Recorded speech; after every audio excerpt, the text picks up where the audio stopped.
Counter-type Leviathan or S-rank Leviathan will be available to scan for using both the yellow tickets or the blue tickets during her radar banner. Banner will be up till August 1st, which is quite a long time. So generally speaking, she's a healer, and right now the only healer Global has is A-rank Poseidon. She's actually quite decent and very F2P friendly for if you don't have skill issue, you honestly don't need healer. S-rank Leviathan definitely outperform A-rank Poseidon.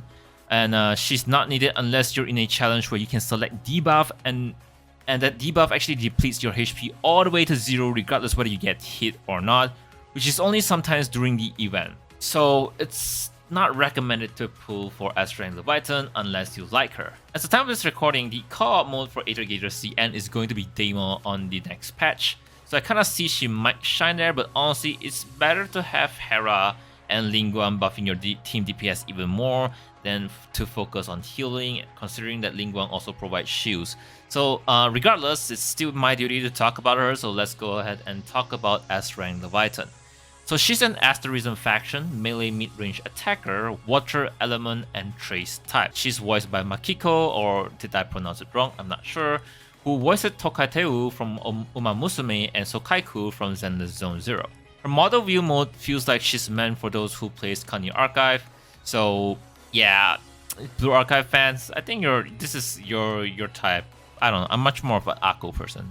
She has a basic of 5 attack, dealing a total damage of 605% water damage. Every time Leviathan does 15 hit, she'll gain a trace. Even though her basic attack is a 5 hit, a 5 tap, but she actually generates more than 5 hits. So pay attention, you're gonna see multiple hits. So every 15 hit, she's gonna gain 1 traces. Now her dodge does grant her 0 time. Skill 1 is a pulling attack dealing a total of 1120% water damage. It grants you 1 counter type mark, which is important. We'll talk about it because this mark is going to affect your skill tree. Every hit that you dealt with skill 1 will increase maximum healing by 5%. It stacks up to 4, which is a total of 20%.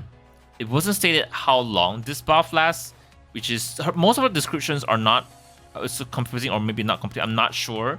Every time you heal yourself, skill 1 damage will increase by 1205% and 100% damage increase. I'm not sure about this one as well. I read some of the other content creators, like other people who made the spreadsheet, and they didn't really state specific, so I can't really guarantee you. It doesn't state, it does say how much increase, but it's impossible to have no duration, right? Which I'm really confused. So casting skill 1 will also allow you to gain 1 trace, which is pretty cool. Now let's focus on skill 2. You summon an AoE field dealing a total of 1497% water damage. That field deals a total of that damage during the 5 seconds. It also generates you another mark called Will Area Mark, not to confuse with Counter Type Mark, which is also gonna affect your skill tree. Every hit from skill 2 will increase 10% crit damage, stack up to 6 for Leviathan herself, which is a total of 60%. They didn't state the duration as well. Now, triggering skill 2 will allow you to gain 1 trace as well. Now let's take a look at skill 3.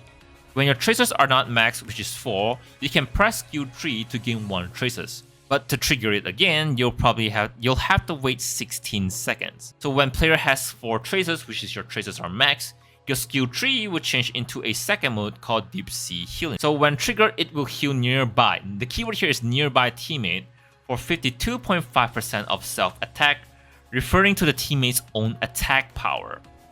Deep Sea Healing will consume Counter Type Mark to deal 1400% water damage to the target locked on. Deep Sea Healing will consume Will Area Mark to provide party member with damage reduction buff of 12% crit damage for 8 seconds, so you receive less critical damage from enemies. Can be stacked up to 15% only, which is also very confusing. The sentence here is also very confusing. Quick damage, or is it damage? It's not really specified. Number 1, this is translated. Number 2, it could be the description, I'm not sure. Let's focus on her ultimate. Her ultimate reduced team member damage taken by 23.5% for 8 seconds. Deep Sea Healing, which is skill 3 mode 2, will not have a cooldown for 8 seconds, and when you cast skill 3 mode 2, you will gain 4 traces. So the rotation here is simple.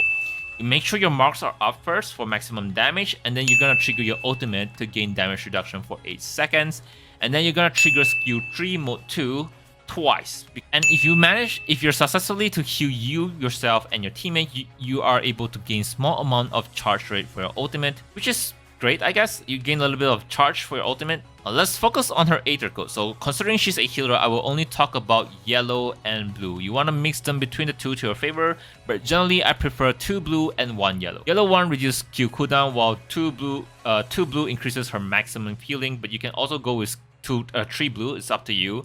Red Aether code is more to her being a DPS, which is not her role, but if you want, I mean, she's not a bad DPS, but she's a mediocre, but I don't suggest you building her DPS.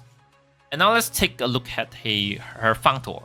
Every time you gain a mark, which is either one of these, or cast skill 3 mode 2, which is deep sea healing, her cooldown for skill 3 will be reduced by 3 seconds, allowing you to gain trace a lot more faster. Skill 3 mode 2 will generate a circular field around yourself for 8 seconds. Enemies within that field will have a damage resistance, increased damage taken, or damage resistance reduction by 12%, meaning you deal more damage to them for like 12%, but keep in mind it can be increased, and it lasts for 8 seconds because if you're referring to the field that Leviathan generate. So in my opinion, the Functor isn't worth it. Might as well save for Hera and her Functor, because that DPS skill is way much higher than Leviathan's damage resistance reduction. So you're better off saving your resources for Hera, in my opinion. This is my opinion, okay? You're welcome not to follow. Now, so guild builds are very, very simple.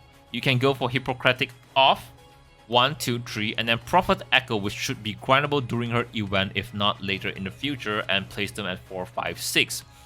If you manage to Omega her, maybe Nibelungenlied to trigger faster charge rate for your ultimate.